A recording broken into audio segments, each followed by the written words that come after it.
Good evening students. Today we will see the current affairs analysis dated from 15th October 2024. The first article related to the Global Hunger Index.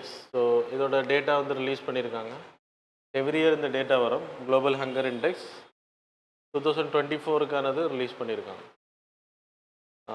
There is an organization called IRIS organization concerned, இது கொஞ்சம் important for UPSC students, concerned worldwide. அப்புறம் இது கூட wealth hunger life அப்படின்ற it's a German paste. இவங்க வந்து Irish.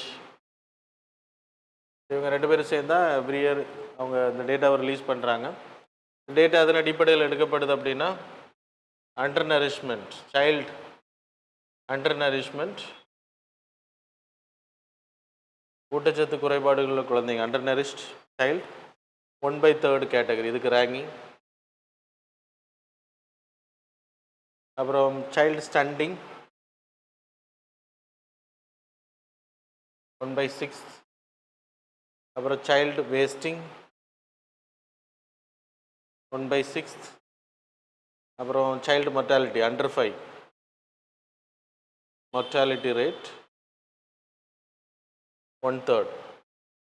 இப்போ nourishment அப்படின்னா ஊட்டச்சத்து குறைபாடுகள், ஸ்டண்டிங் அப்படின்னா நாளுக்கேற்ற வளர்ச்சி இருக்காது, ஹைட் இருக்காது, சின்ன குழந்தைங்களா இருக்கும், குள்ளமாக இருக்கும்.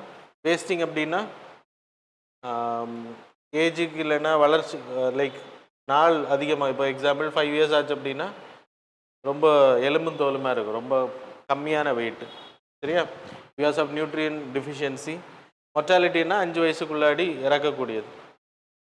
இது வந்து இந்த அடிப்படையில் இந்தியாவோட ரேங்கிங் 127 நாடுகளில் இந்தியா வந்து 105 ரேங்கிங். அப்படின்னா 42 சீரியஸ் கண்ட்ரிஸ் அப்படின்ற ஒரு லிஸ்ட்டு கொடுத்துருக்காங்க. அதில் இந்தியாவும் ஒன்று. சீரியஸ் பிறக்கக்கூடிய குழந்தைங்கள் இந்த மாதிரியான குறைபாடுகள் அதிகமாக இருக்குது அப்படின்றது சொல்லப்படுது, சரியா? குளோபல் ஹங்கர் இண்டெக்ஸ் கேட்டகரியில். வேர்ல்டு எடுத்துக்கிட்டால் 8.3 ரேங்கிங். இந்த ரேங்கிங்கில் 8.3 ஆவரேஜாக அந்த பாயிண்ட் வந்து 8.3 ஸ்கோர். It's a score. அதன் அடிப்படையில் தான் ரேங்கிங். இது ரேங்கிங் கிடையாது, இது score. 8.3 people are under poverty, இந்த அண்டர் நரிஷ்ட் கேட்டகரியில் இருக்காங்க, இல்லைன்னா ஸ்டண்டிங், இதெல்லாம் காமனாக சேர்த்து. இந்தியாவை எடுத்துக்கிட்டிங்கன்னா 13.7% பாப்புலேஷன் ஆர் இந்த ப்ராப்ளம். 13.7% undernourished. இந்தியாவை 13.7% undernourished, 35.5% stunted, 18.7% wasting, 2.9% die before the 5th year. 5 வயசுக்குள்ளாடி இறக்கக்கூடிய குழந்தைகள் 2.5. இது மட்டும்தான் கம்மி, மற்றது எல்லாமே அதிகம்.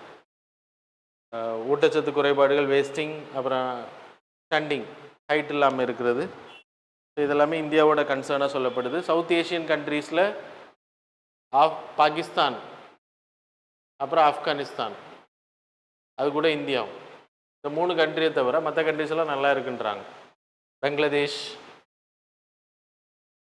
ஸ்ரீலங்கா, மால்தீவ்ஸ், இதெல்லாமே வந்து தென் நேபாள், பூட்டான், இவங்க எல்லாம் மாடரேட் பர்ஃபார்மன்ஸ்.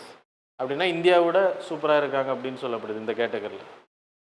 இப்போ தான் நம்ம உணவு தானியங்களெல்லாம் ஃப்ரீயாக கொடுக்குறோம், அப்படி இருந்தும் பற்றாக்குறை இருக்குது. We having lot of schemes also.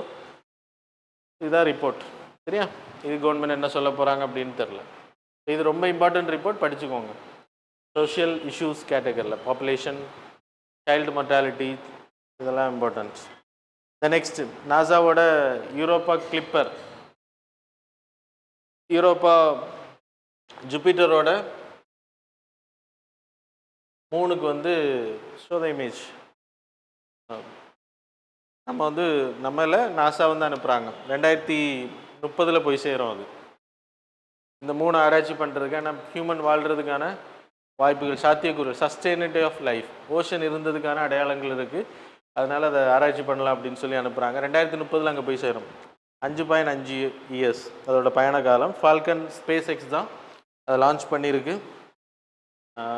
ரொம்ப க்ளோசஸ்ட்டாக ரொட்டேட் பண்ணி அதை வந்து அப்சர்வ் பண்ணும், ஃபோட்டோ எடுத்து அனுப்போம்.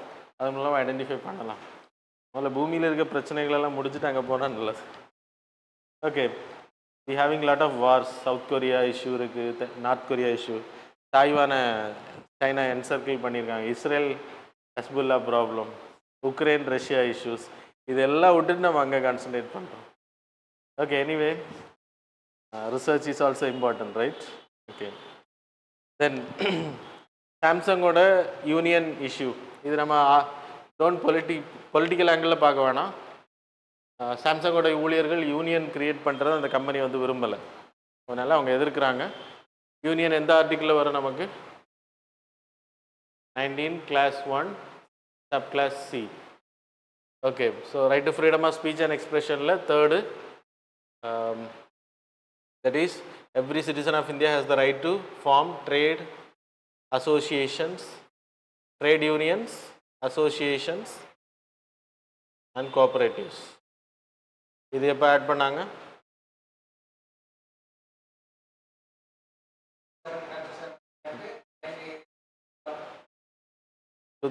குட். Okay, association union. அப்புறம் இதோட எக்ஸப்ஷன் என்னது? Public order, security, morality and public order. இந்த கேட்டகரியில் the government can stop it. Exceptions பண்ணிக்கலாம். அந்த எக்ஸப்ஷன் கேட்டகரியில் தான் சாம்சங் நிறுவனம் அவங்கள தடுக்கிறாங்க. But it's a fundamental right. அவங்களால த்ரெட் வர்றதுக்கான வாய்ப்புகள் ரொம்ப கம்மி. ஸோ இது ஆக்ட் வைஸில் என்னெல்லாம் இருக்குது? ஒரு இண்டஸ்ட்ரியல் வேலை பார்க்குறவங்களுக்கு யூனியன் கிரியேட் பண்ண ரைட் இருக்கான்னு கேட்டால் அந்த ஆக்ட் நீங்கள் apart from polity you need to study. Industrial dispute act. there's act called as Industrial Dispute Act. 1947 it was created. அதில் வந்து they can form a union form பண்ணுறதுக்கு, அவங்க அதன் மூலமாக அவங்களோட ரைட்ஸை கேட்குறதுக்கு, ஸ்ட்ரைக் பண்ணி கேட்குறதுக்கான உரிமைகள் எல்லாமே இருக்குது. சரியா? அது மாதிரி ட்ரேட் யூனியன் ஆக்ட், இவங்க மேலே சிவில் கேசஸ், கிரிமினல் கேசஸ் எதுவுமே ஃபைல் பண்ண முடியாது. அதனால் கம்பெனியை உடச்சா பார்த்துட்டு இருக்க மாட்டாங்க. 1926 ஆக்ட், இது பிரிட்டிஷ் டைம் பீரியடில் இருந்த ஆக்ட். இந்த ட்ரேட் யூனியன்ஸ் வந்து ஸ்ட்ரைக் பண்ணுறாங்க, அதனால் அவங்க மேலே கேசஸ் எல்லாம் போடக்கூடாது, சிவில் அண்ட் கிரிமினல். ஆனால் பண்ணுறாங்க இல்லையா?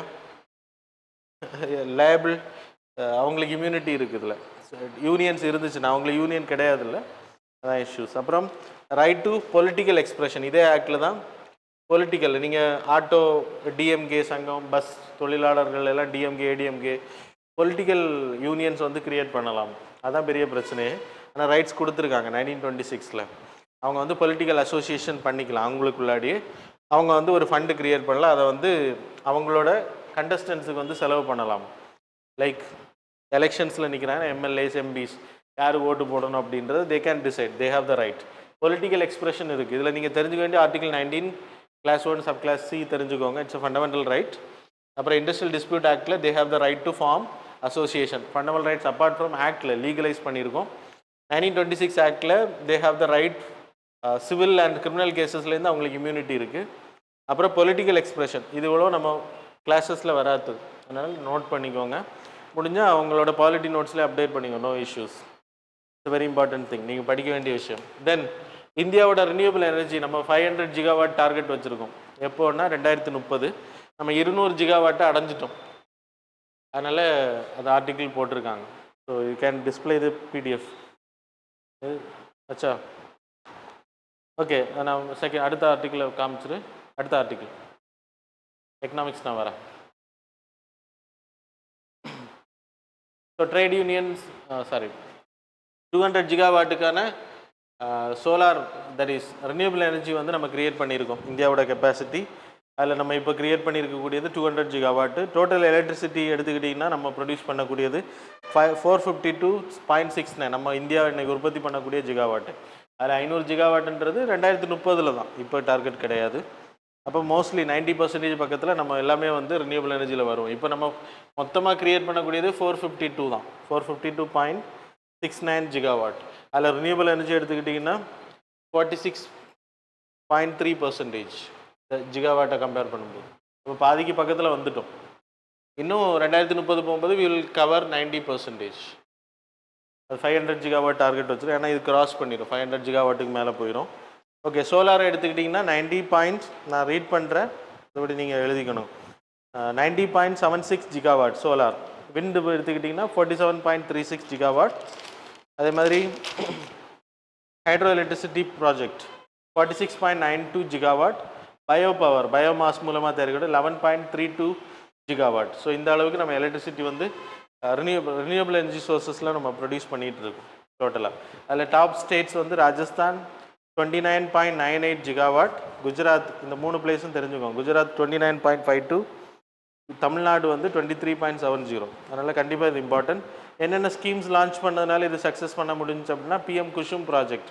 இது விவசாயிகளோட லேண்டில் பேரன் லேண்டில் சோலார் பேனல்ஸில் அமைக்கிறது.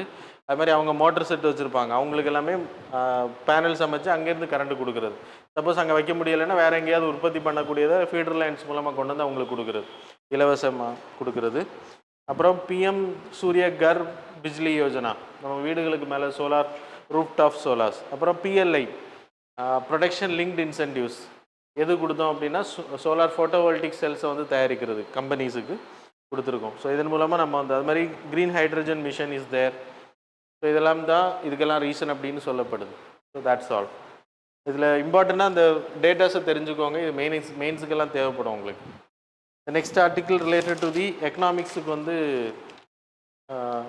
இன்இக்வாலிட்டி, வெல்த் இன்இக்வாலிட்டி, அதில் வந்து ரிசர்ச் பண்ண 3 பேருக்கு கொடுத்துருக்காங்க. அசிமோக்லோ, ஜான்சன், ராபின்சன் 3 பேருக்கு வந்து இந்த வருஷத்துக்கான நோபல் எக்கனாமிக்ஸுக்கான ப்ரைஸ். ஸோ இதில் என்ன பண்ணியிருக்காங்க அப்படின்னா பொலிட்டிக்கல் அண்ட் எக்கனாமிக்கல் அப்படின்றத கனெக்ட் பண்ணியிருக்காங்க. கவர்மெண்ட்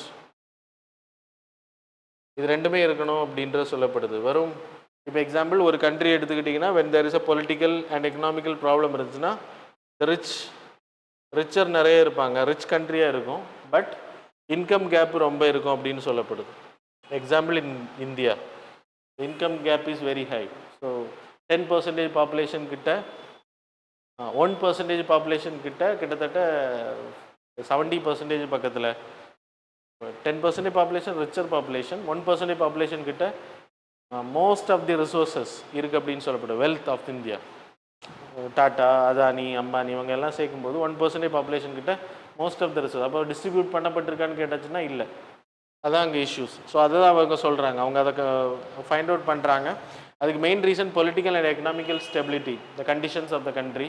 அது வந்து டயக்ராமெட்டிக்கலாக போட்டிருக்காங்க. Political economic of country the administration வந்து ஷேப் பண்ணோம் அப்படின்னு சொல்லப்படுது. நம்ம நிறைய ஸ்கீம்ஸ் போடுறோம்ல பொலிட்டிக்கல் ஸ்ட்ரக்சர் வந்து கரப்டடாக இருந்துச்சு அப்படின்னா நாடு வந்து ப்ராப்ளம். அதுக்கு ஒரு பெஸ்ட் எக்ஸாம்பிள் கொடுத்துருக்காங்க இந்த ஆர்டிக்கிளில். There is a place called as நோக்லஸ்ன்னு நினைக்கிறேன், நோக்லஸ் சிட்டி. அது வந்து மெக்சிகோ, யூஎஸ் இந்த பக்கம், மெக்சிகோ இந்த பக்கம், ரெண்டுக்கும் நடுவில் இருக்குது, ஆனால் இந்த இடத்துல இருக்குது. அப்போ அந்த சிட்டி வந்து ஒரு பக்கம் நல்லா இருக்குது, இன்னொரு பக்கம் வெரி புவர். அப்போ ஒரு சிட்டிஸான எக்ஸாம்பிள் அப்படின்ற சொல்லி அதுக்கு காரணம் என்ன, யூஎஸோட அட்மினிஸ்ட்ரேஷன் அண்ட் ஈக்விட்டி. கேபிட்டலிஸ்ட் கண்ட்ரியாக இருந்தாலும் இன்கம் கேப்பை வந்து அவங்க மாற்றிருக்காங்க. ஆனால் Mexico it's a poor country, migrations is very high from year. So that's அதை நோட் பண்ணி காமிச்சிருக்காங்க. அது மாதிரி இது வந்து கரெக்டாக இருக்கணும் அப்படி அதை ரிசர்ச் பண்ணி அதுக்கான ரிப்போர்ட் சப்மிட் பண்ணவங்களுக்கு தான் இந்த ப்ரைஸ் வந்து கொடுக்கப்பட்டிருக்கு. சரியா? அது மெயினாக டெமோக்ராட்டிக் கண்ட்ரி, இப்போ டிக்டேட்டர்ஷிப்பில் இருந்து நான் டெமோக்ராட்டிக் கண்ட்ரிலேருந்து டெமோக்ராட்டிக் கண்ட்ரி போன டிரான்சிஷனான கண்ட்ரி, மாறின கண்ட்ரி வந்து அதிகமாக க்ரோத் ஆகிருக்கு அப்படின்றத சொல்கிறாங்க. அது நல்லது அப்படின்னு சொல்கிறாரு. அதுக்கு நம்ம என்ன பண்ண முடியும் நீ? அதனால தான் நம்ம நாட்டில் சீக்கிரம் டெமோக்ராட்டிக் ஆட்சி வரும்ன்றதை எதிர்பார்க்கலாம். ஓகே, த நெக்ஸ்ட் இந்தியாவும் கனடாவுக்கான உறவு வந்து விரிசல் அடைஞ்சிருக்கு.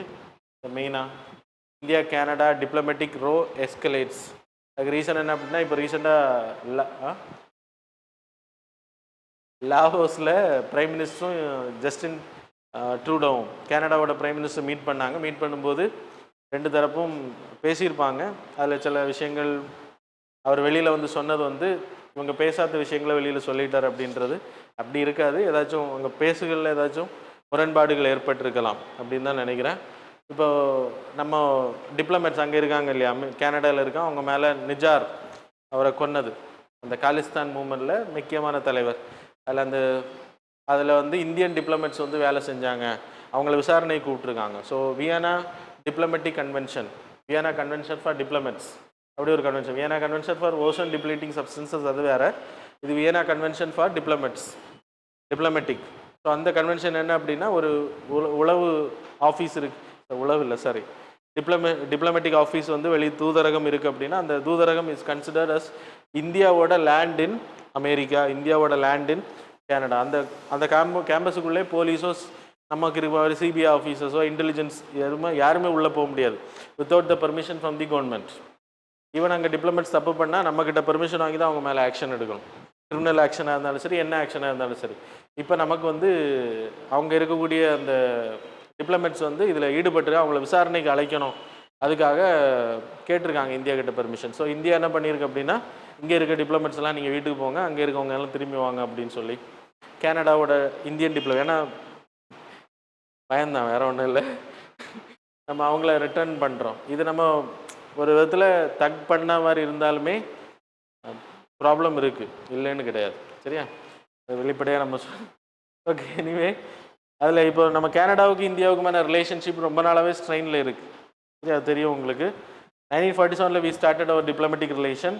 ஸ்ட்ராட்டஜிக் பார்ட்னர்ஷிப் 2015 கிரியேட் பண்ணோம். செப்பா அக்ரிமெண்ட் வந்து முன்னெடுத்திருக்கோம், ஆனால் இன்னும் நடைமுறைக்கு வரல.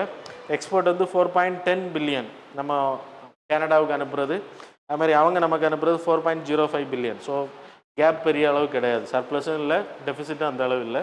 செப்பா அக்ரிமெண்ட்டை வந்து ரீலான்ச் பண்ணுறதுக்கு நம்ம அக்ரிமெண்ட் பண்ணியிருக்கோம். அது மாதிரி நியூக்ளியர், நமக்கு ஃபஸ்ட்டு நியூக்ளியர் ரிசர்ச் ரியாக்டர்ஸ் நமக்கு நிறைய அப்சாரா, கிறிசில், சைரஸ் அப்படின்னு சொல்லிட்டு ஒரு கேனடாவோட ரிசர்ச் ரியாக்டர், நம்ம நியூக்ளியர் எனர்ஜி தயாரிக்கிறதுக்கு முன்னாடி இந்த சைரஸ் இவங்களோட நியூக்ளியர் இதை வச்சு தான் நம்ம அணு ஆயுதங்கள் எல்லாம் எரித்தோம்.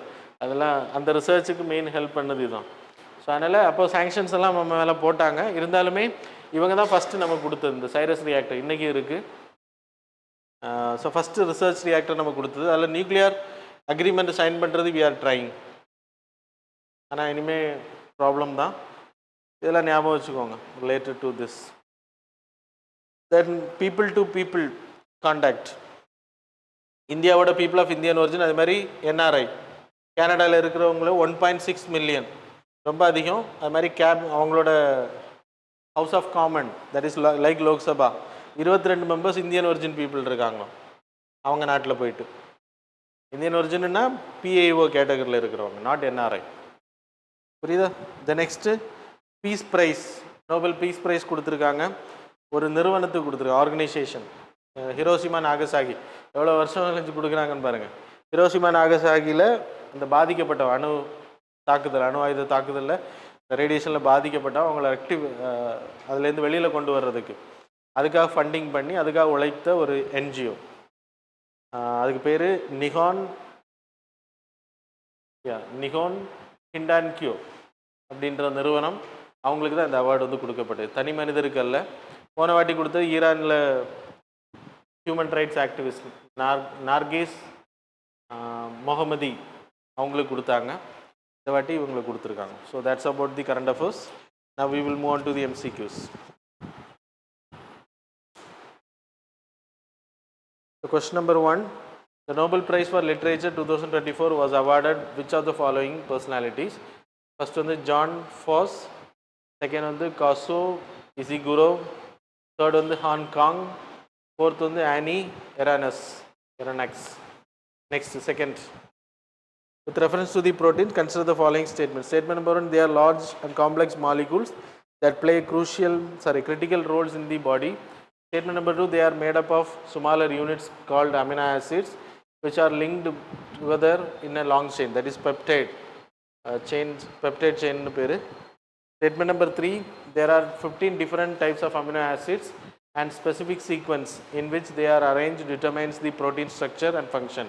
How many of these statements given above are correct? Options are A, only 1, B, only 2, C, all of the above, D, none of the above. Question number 3, Monetary Policy Committee. Statement number 1, it is constituted under 45(ZB) of the 1934 RBI Act, Reserve Bank of India Act.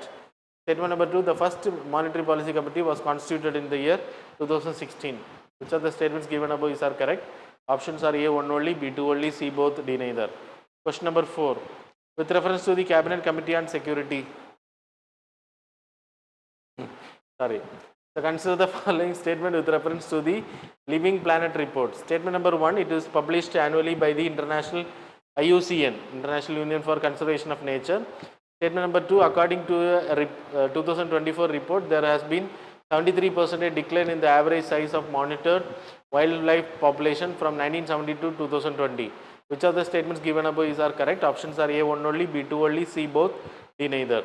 Question number 5, with reference to the Cabinet Committee on Security, consider the following. Statement number 1, it is chaired by Defence Minister. Statement number 2, Minister of Finance and External Affairs are not part of the CCS, Cabinet Committee on Security.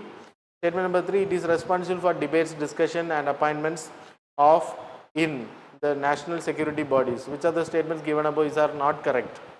These are not correct. Options are A, 1 and 2 only, B, 2 and 3 only, C, 1 and 3 only, D, 1, 2 and 3 only. Now we will see the answers for the previous. Question number 1 answer is C. Question number 2 answer is C. Question number 3 answer is D. Question number 4 answer is A. Question number 5 answer is D. So that's all about the current affairs and MCQ. Thanks a lot for joining with us.